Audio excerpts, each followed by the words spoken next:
जय श्री कृष्ण। राधे राधे। मेरी चैनल में आपका हार्दिक स्वागत है। चलिए मैं आपको एक रोचक कहानी की ओर ले चलता हूं। इससे पहले कि मैं ये कहानी शुरू करूं और आप उसमें खो जाए, प्लीज चैनल को लाइक करिए, सब्सक्राइब करिए और एक अच्छी कमेंट कर दीजिए। तो चलिए कहानी शुरू करते हैं। राजा विक्रमादित्य एक शक्तिशाली और बुद्धिमान राजा थे, जो अपने 3 सुंदर और शक्तिशाली पुत्रों के साथ अपने राज्य में शासन कर रहे थे। तीनों राजकुमार अपनी युवावस्था में सुंदर और सक्षम थे और प्रजा उन्हें बहुत प्रेम करती थी।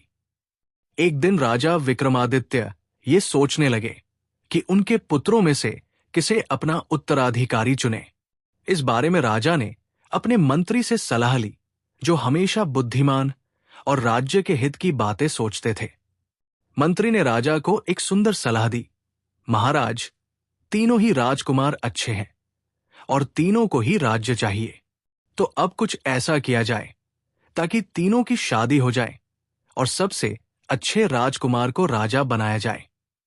राजा विक्रमादित्य को मंत्री की ये बात अच्छी लगी। इसके बाद राजा ने एक धनुष वाली प्रतियोगिता करने का निश्चय किया, जिसमें राजकुमारों को धनुष पर बाण चढ़ाकर तीर चलाना होगा और तीर जिस दिशा में जाकर गिरेगा, उस दिशा के राजा की बेटी से उसकी शादी होगी। राजा ने इस प्रतियोगिता के लिए राज्य भर में घोषणा कर दी और सभी लोग उत्सुक होकर इस स्वयंवर का इंतजार करने लगे। आखिरकार स्वयंवर का दिन आया और राज दरबार में सभी प्रजा और राज्य के सामंत इकट्ठा हुए। तीनों राजकुमार अपने अपने धनुष लेकर तैयार थे और तीनों ने अपने तीर अपने अपने निशानों पर छोड़ दिए। सबसे बड़े राजकुमार का तीर पश्चिम की ओर गिरा, दूसरे राजकुमार का तीर उत्तर की ओर गिरा, पर जैसे ही तीसरे राजकुमार का पाली आया तो उसका हाथ हिल गया और उसका तीर एक सरोवर में जाकर गिरा। इसके बाद राजा विक्रमादित्य ने अपने सैनिकों को भेजा कि जाओ, देखो तीर कहां कहां गिरे हैं और जिस राज्य में गिरे हैं वहां के राजा से हमारे पुत्रों की शादी की बात करो। सैनिक चारों दिशाओं में तीर खोजने के लिए निकल गए। दोनों राजकुमारों के तीर तो राजाओं के राज्य में जाकर गिरे थे। सैनिक ने आकर महाराज को बताया कि छोटे राजकुमार का तीर एक सरोवर में राजकुमारी मेनकी के मुंह में मिला। राजा मजबूर थे, क्योंकि उन्होंने वादा किया था कि जिस दिशा में राजकुमारों के तीर जाएंगे उसी दिशा की राजकुमारी से शादी होगी। तो उन्होंने अपने वादा के अनुसार छोटे राजकुमार की शादी मेनकी के साथ और दोनों बड़े राजकुमारों की शादी राजकुमारियों के साथ करवा दी। पहले के लोग अपनी बात के बहुत पक्के होते थे, इसीलिए राजा विक्रमादित्य ने अपनी बात रखी। यहां अब छोटा राजकुमार बहुत दुखी और उदास रहने लगा। दोनों बड़े राजकुमार और उनकी पत्नियां छोटे राजकुमार का मजाक उड़ाने लगे। एक दिन राजा ने फिर से सोचा कि क्यों ना एक प्रतियोगिता करवाई जाए, ताकि तीनों बहुओं में से सबसे अच्छी बहू का पता चल सके। ये बात राजा ने अपने मंत्री से कही। मंत्री ने सलाह दी कि तीनों राजकुमारियों को परखा जाए। राजा को ये बात अच्छा लगी। राजा विक्रमादित्य ने कहा, सुबह तीनों बहू की रसोई होगी। जो सबसे अच्छी खीर बनाकर खिलाएगी वही सबसे अच्छी बहू होगी। इसके बाद तीनों बहुओं को प्रतियोगिता के बारे में बता दिया गया। ये जानकर छोटा राजकुमार अपने कक्ष में आकर परेशान होकर बैठ गया। थोड़ी देर बाद राजकुमारी मेनकी उसके पास आई और उससे पूछा, क्या हुआ? मेनकी को बोलता देखकर राजकुमार के तो होश उड़ गए। उसने कहा, तुम कैसे बोल सकती हो? तुम तो एक मेनकी हो। मेनकी ने राजकुमार से कहा, वक्त आने पर मैं इसका रहस्य आपको बताऊंगी। आप मुझे बस इतना बताइए कि आप परेशान क्यों हैं। तब राजकुमार ने राजा विक्रमादित्य की प्रतियोगिता के बारे में मेनकी को सब कुछ बता दिया। यह सुनकर मेनकी ने कहा, आप बेफिक्र होकर सो जाइए, सुबह मैं आपको खीर बन के दे दूंगी। इतना सुनकर राजकुमार सो गया। राजकुमार को सोता देख राजकुमारी मेनकी दरवाजे के नीचे से निकल गई और राज दरबार से होते हुए सरोवर की तरफ बढ़ गई। सरोवर के किनारे पहुंचकर उसने 3 बार ताली बजाई। ताली बजाते ही वो एक सुंदर स्त्री के रूप में बदल गई, जो चांदनी से भी ज्यादा चमकदार थी। फिर उसने जोर से आवाज लगाई, आओ सखियों, दुख सुख की बातें करो। उसकी आवाज सुनते ही सरोवर से 7 मेंढकियां बाहर निकली और उन्होंने भी 3 बार ताली बजाई, तो वे भी सुंदर स्त्रियों के रूप में बदल गई। अब 8 स्त्रियां एक दूसरे के गले मिली, रोई, हंसी और सुख दुख की बातें की। अब उस मेंढकी ने 7 मेंढकियों को प्रतियोगिता के बारे में बताया। फिर वे सब फिर से मेंढकियों के रूप में आ गई और राज महल के दरवाजे से अंदर आते हुए राजकुमार के कक्ष में पहुंच गई। राजा विक्रमादित्य ने प्रतियोगिता का सामान पहले ही तीनों बहुओं के कक्ष में पहुंचा दिया था। इसीलिए कक्ष में आते ही 8 मेंढकियां फिर से स्त्रियों के रूप में बदल गई और खीर बनाने लगी। बहुत ही सुगंधित और स्वादिष्ट खीर के साथ 8 ने खीर बनाई। जैसे ही रात का दूसरा पहर बीता और सुबह होने वाली थी, 7 मेंढकियां दरवाजे से होते हुए फिर से सरोवर में जाकर समा गई और वो मेंढकी भी अपने मेंढक रूप में जाकर अपने बिस्तर पर सो गई। जब सवेरा हुआ, राजकुमार की आंखें खुली और जैसे ही प्रतियोगिता का ध्यान आया, वो फिर से उदास हो गया। राजकुमार को उदास देखकर मेंढकी ने कहा, स्वामी, उदास मत हो, खीर बनकर तैयार है, आप पिताजी महाराज के सामने पेश कर सकते हैं। ये बात सुनकर राजकुमार की खुशी का ठिकाना नहीं रहा। वो नहाकर नए कपड़े पहनता और दरबार की तरफ खीर लेकर चला गया। निश्चित समय पर दरबार लगा और तीनों बहुओं की बनाई खीर को राजा के सामने पेश किया गया। राजा ने जैसे ही बड़ी बहू की खीर खाई तो उन्होंने कहा, यह भी कोई खीर है? इसमें तो मिठास ही नहीं है। फिर मझली बहू की खीर पेश की गई। राजा ने उसे चख कर कहा, इसमें तो इतना मीठा है कि ये जहर जैसी हो गई है। मैं इन दोनों में से कोई खीर नहीं खाऊंगा। तीसरी बहू से खीर की उम्मीद ही नहीं थी, इसीलिए सारे दरबारी उठने लगे। लेकिन छोटे राजकुमार ने कहा, महाराज, आपने मेरी पत्नी की खीर तो अभी चखी ही नहीं है। राजा तो हैरान हो गए। फिर भी उन्होंने कहा, लाओ, हम उसकी भी खीर चखते हैं। राजा ने जैसे ही मेंढकी वाली खीर खाई, उनकी खुशी का ठिकाना नहीं रहा। उन्होंने कहा, इतनी स्वादिष्ट खीर मैंने तो आज तक कभी नहीं खाई। ये सुनते ही सारे दरबारी हैरान हो गए और दोनों बड़ी बहुएं जल भुन गई। अब सब कानाफूसी करने लगे कि वो मेंढकी इतनी स्वादिष्ट खीर कैसे बना सकती है।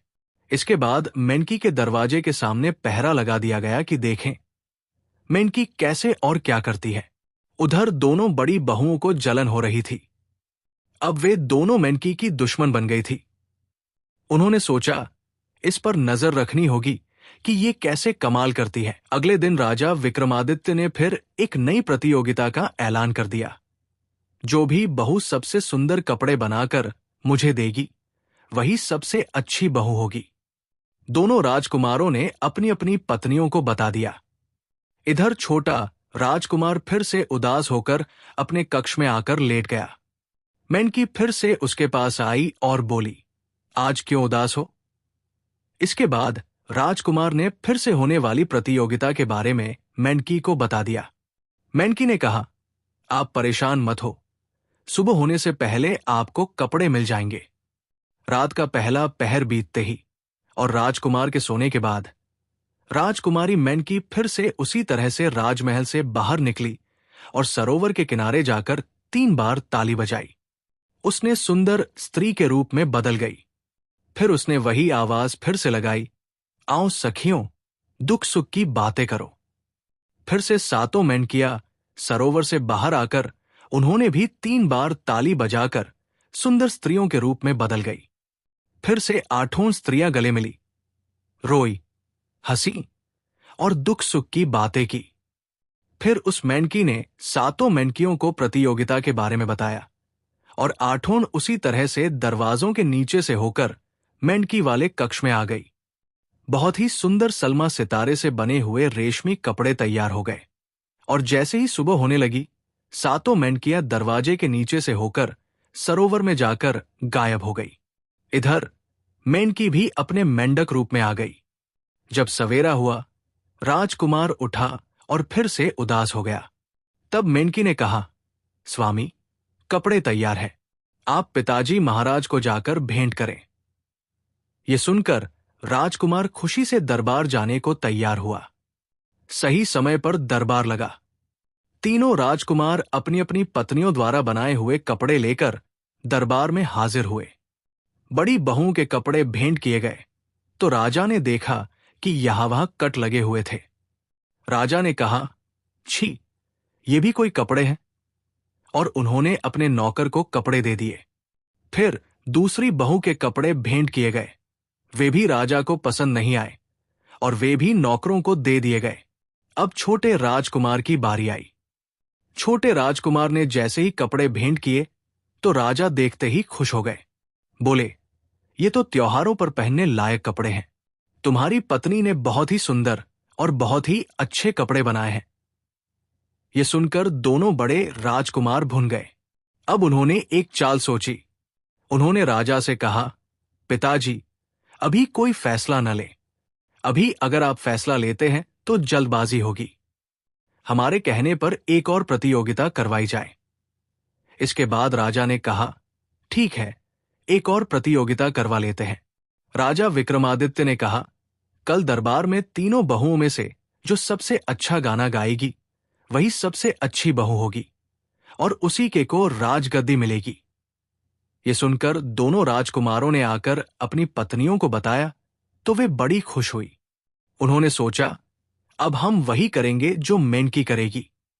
जो वो करती है वही राजा को पसंद आ जाता है। अब हम भी वही करेंगे जो वो करेगी।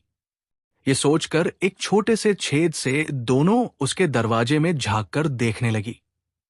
हर दिन की तरह छोटा राजकुमार अपने कक्ष में आया और प्रतियोगिता के बारे में मेनकी को बताया। उस दिन राजकुमार भी जानना चाहता था कि आखिर मेनकी का राज क्या है, सो वो भी सोने का बहाना करके अपने बिस्तर पर लेट गया। मेनकी समझ गई थी कि उसकी दोनों जेठानियां उसे देख रही हैं। मेनकी भी चालाक थी। वो उठी और उसने ढेर सारा ठंडा पानी पिया और सो गई। दोनों जेठानियां ये देखकर चौंक गई। ये क्या? ये तो ठंडा पानी पीकर सो गई। छोटी रानी ने कहा, नहीं, जैसा इसने किया है हम भी ऐसा ही करेंगे। और दोनों राजकुमारियों ने ढेर सारा ठंडा पानी पिया और दोनों सो गई। कुछ समय बाद जब मेनकी ने देखा कि खतरा टल गया है तो वो उठी और उसी तरह से राजमहल के दरवाजे के नीचे से होकर सरोवर के किनारे जा पहुंची। इधर राजकुमार भी उसकी जासूसी कर रहा था। वो भी मेनकी के पीछे पीछे जाकर सरोवर के किनारे जा पहुंचा। उसने सब देख लिया था कि मेनकी क्या करती है। जैसे ही वो अपने असली रूप में आई और उसकी सखियां बाहर आई, राजकुमार ने हैरानी से चिल्ला दिया।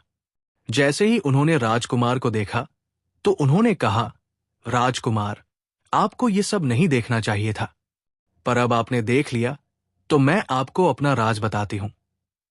तब मेनकी ने राजकुमार को बताया, राजकुमार, कुछ साल पहले मैं एक सुंदर राजकुमारी थी। हमने एक साधु को बहुत तंग कर दिया था। वो साधु सरोवर के किनारे तपस्या कर रहे थे और मैं अपनी इन 7 सखियों के साथ सरोवर में नहा रही थी। हमें पता नहीं था कि साधु वहां तपस्या कर रहे हैं। हम पानी एक दूसरे पर उछाल रहे थे और वो पानी बार बार साधु के ऊपर गिर रहा था, जिससे उनकी तपस्या भंग हो रही थी।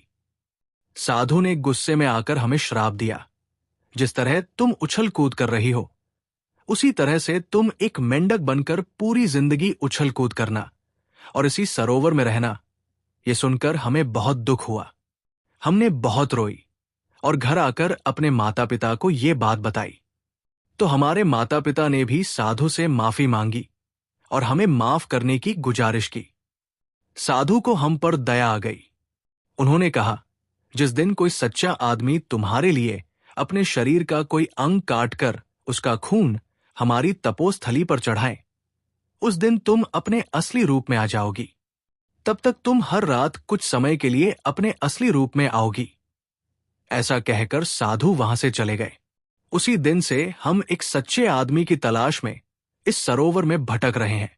हम रोज रात को कुछ देर के लिए अपने स्त्री रूप में आते हैं और फिर मेंढक बन जाते हैं। इसी तरह हमारी जिंदगी कट रही है। यह सुनकर राजकुमार ने कहा, मैं तुम्हारे लिए अपना अंग चढ़ाऊं? तो राजकुमारी ने कहा, नहीं राजकुमार, मैं तुमसे प्यार करती हूं और तुम्हारी जान मैं नहीं ले सकती। तब राजकुमार ने कहा, हे सुंदर स्त्री, मैं भी तुमसे प्रेम करता हूं और तुम्हारे बिना मेरा जीवन बेकार है और संयोग से मेरे एक पैर में 6 उंगलियां हैं और इस बात के लिए मैं अपने भाग्य को कोसता था, पर आज मुझे खुशी हो रही है। अगर मैं अपने पैर की एक उंगली तुम्हारे ऊपर चढ़ा भी दूंगा, तब भी मैं अंगविहीन नहीं होऊंगा। इतना कहकर राजकुमार ने अपने पैर की छोटी उंगली को काटकर साधु की तपोस्थली पर खून छिड़क दिया और उसकी स्त्री से कहा, अब तुम अपने असली रूप में कब आओगी? राजकुमारी ने कहा, सुबह के पहले पहर से पहले मैं अपने असली रूप में नहीं आ सकती। ऐसा कहकर राजकुमारी फिर से मेंढक के रूप में बदल गई। 7 मेंढकियां सरोवर में चली गई और राजकुमारी मेंढकी राजकुमार के साथ राजमहल में आ गई। आज की रात राजकुमार के लिए बड़ी खुशी की बात थी। जो राजकुमार अपने भाग्य को कोसते थे, आज वे अपने भाग्य पर गर्व कर रहे थे और बार बार मेंढकी को देख रहे थे कि वो स्त्री रूप में आई या नहीं। रात जैसे आंखों में कट रही थी। जैसे ही सुबह हुई और राजदरबार सजा, सब लोग राजदरबार की तरफ जाने लगे। दोनों बड़ी बहुएं भी अपने पतियों के साथ राजदरबार में पहुंच गई। छोटा राजकुमार भी मेंढकी को एक टोकरी में रखकर राजदरबार में पहुंच गया और बार बार टोकरी की तरफ देख रहा था कि मेंढकी स्त्री रूप में आई या नहीं। जैसे ही दरबार सजा, दोनों बड़ी बहुएं बहुत खुश हो रही थी। आज तो बाजी हमने ही मारनी है। हमने वही किया है जो मेंढकी ने किया है। पहले बहू का नंबर आया। जैसे ही गाने के लिए उसने मुंह खोला, उसका गला बैठ चुका था। उसके गले से आवाज ही नहीं निकल रही थी। दूसरी बहू की बारी आई। दूसरी बहू का भी वही हाल था। सारे दरबारी ठहाका लगाकर हंसने लगे। अपना मजाक उड़ता हुआ देखकर दोनों बहुएं अपने सिंहासन पर जाकर चुपचाप बैठ गई। अब क्या था? इसके बाद राजा विक्रमादित्य ने कहा, क्या प्रतियोगिता यही खत्म करें, क्योंकि मेंढकी से तो उम्मीद ही नहीं है। इस पर राजकुमार ने कहा, नहीं महाराज, जब आज तक मौका दिया है तो आज भी मौका दिया जाए। सभी दरबारी कानाफूसी कर रहे थे कि अब क्या यही दिन देखना है कि मेंढकी गाना गाएगी। तभी अचानक से टोकरी के पास एक प्रकाश फैला। इतना तेज प्रकाश कि सबकी आंखें चौंधिया गई और मेंढकी एक सुंदर स्त्री के रूप में बदल गई। सब लोग एकटक उसे देखते रह गए। इतनी सुंदर कन्या उन्होंने आज तक कहीं नहीं देखी थी। वो कन्या राजा के सामने आई और दोनों हाथ जोड़कर प्रणाम किया और गाने की अनुमति मांगी। राजा ने आज्ञा दे दी। जैसे ही उस कन्या ने गाना शुरू किया, सारे राज दरबारी मंत्रमुग्ध हो गए। ऐसा गाना उन्होंने आज तक कभी नहीं सुना था। गाना खत्म हुआ और सारे दरबारी जैसे उसके गाने में खो गए थे। थोड़ी देर बाद उनकी तंद्रा टूटी तो उन्होंने तालियों की गड़गड़ाहट से उसके गाने की तारीफ की और सबने उस कन्या की बहुत प्रशंसा की। राजा भी उससे बहुत खुश हुए और उसे मेंढकी होने का राज जानने को चाहा। राजकुमारी ने सब कुछ राजा को बता दिया। उसके बाद राजा ने सबसे अच्छी बहू का गौरव अपनी छोटी बहू को दिया और छोटे राजकुमार को अपना उत्तराधिकारी बना दिया। कुछ समय बाद दोनों की फिर से रीति रिवाज के साथ शादी कर दी गई। दोनों राजा रानी बने और खुशी खुशी महल में रहने लगे। आपको यह कहानी कैसी लगी जरूर बताइए। कहानी पसंद आई हो तो वीडियो को लाइक करके चैनल को सब्सक्राइब जरूर करें। धन्यवाद। जय श्री कृष्ण। आपका दिन शुभ रहे।